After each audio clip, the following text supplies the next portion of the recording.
This is the hottest take in this video so far.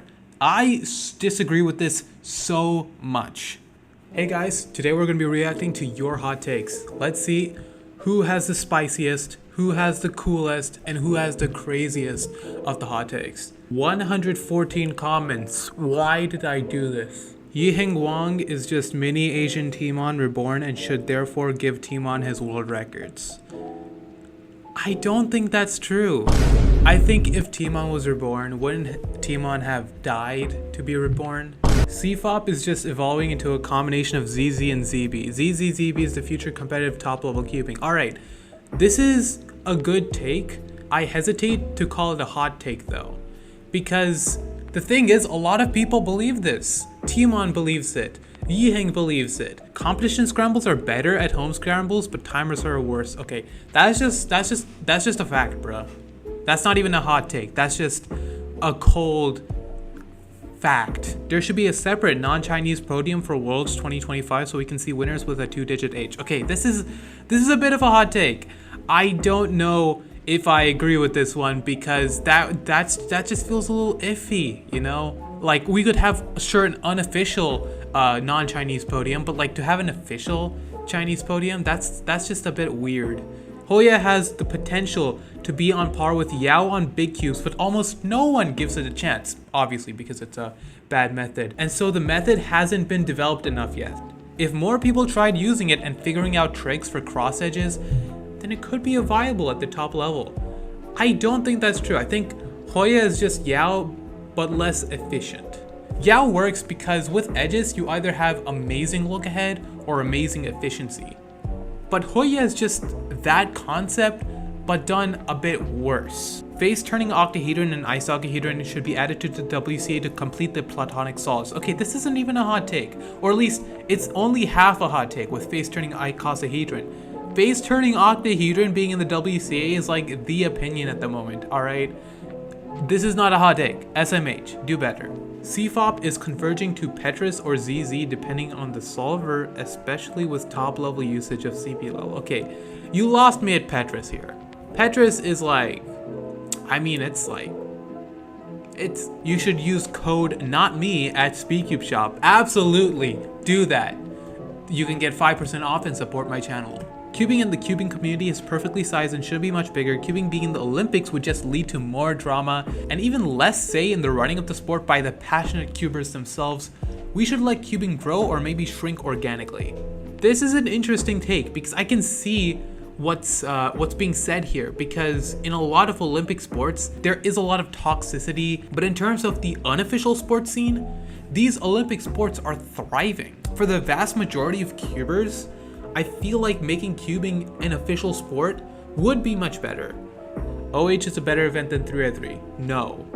Hot take though. This is a quality hot take. This is what I want, even though I hate this take.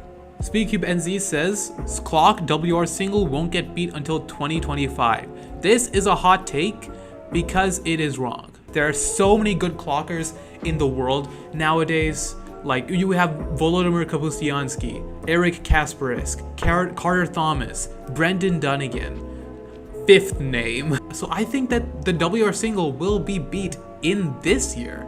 We don't even have to wait until next year.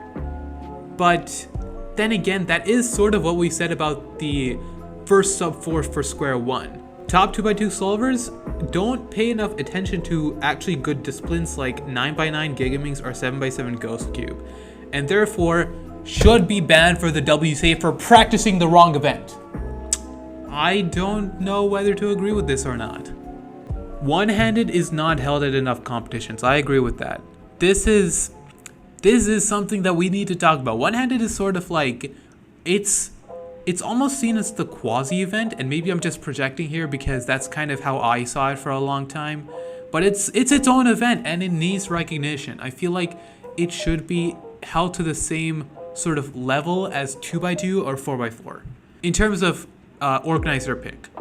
3x3 is not close to being an S tier event. This is the hottest take in this video so far. I disagree with this so much. 303 is the only S tier event, the best event in my opinion. And this might sound strange because I like Square One and Clock more, but here's the thing. 303 has the highest skill ceiling of any event. Big cubes have like sort of a low skill ceiling for efficiency. And that's sort of a lower level skill ceiling than 303 has, technicality wise. With 2x2 and sprint events, it's all algorithmic, and of course one looking, which are two concepts that can be very complex, but they're also very linear in terms of complexity. As in, you just get better and better at this one thing. With Square One and Clock is again very linear, it's just execution. Square One is just algorithmic and inspection based, just like sort of the sprint events almost. Megaminx is very much look ahead based, and it's actually really similar to 303 in spirit, but the thing is execution doesn't really matter as much because it's such a long event. But with 303 you get the perfect blend of all these fundamentals. Execution matters a ton. If you don't execute your solutions well, you're screwed. Efficiency matters a ton. If you're not efficient with your solutions, you're screwed. Algorithms matter a ton. If you don't know enough algorithms, you're screwed. Inspection matters a ton. If you don't know how to inspect like full F12 or 3 pairs or 2 pairs, then you're screwed. 303 is really the perfect blend of all these fundamentals. So that's why I think it's the best event. Starting from 356 XS, GAN 303s are getting worse and worse with each release.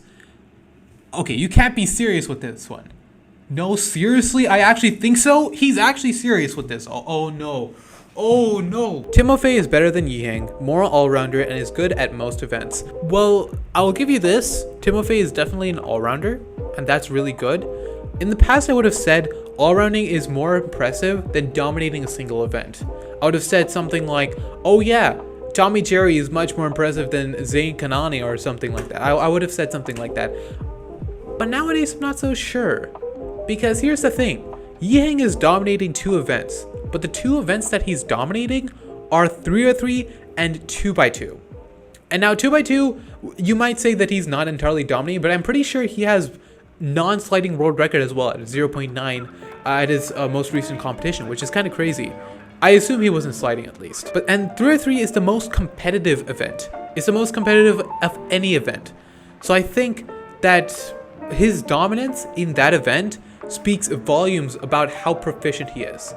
Timofey doesn't really have an event that he's dominating at the level that Yiheng is with 303. And given that it's 303, which is the most competitive event, and Yiheng is able to dominate at that level, I think that I disagree with this. Max Park is overrated and trash. I cannot stress how much I disagree with this. But I am really happy that we have such a hot take. This is by far the hottest take I've seen in this comment session, and this is not even close. Now, I can see why a new age cuber would think this. His 4.86 is one of the luckiest top averages out there. His World Championships performance was definitely reliant on Yiheng Wang's fumble on the 5th solve, but at the same time, I feel like, it's Max Park, man. He has the 2nd highest amount of world records. He has 2 world championship titles to his name. He has so many big cube world records. Big cubes don't really have luck in them. He's dominating so many events right now.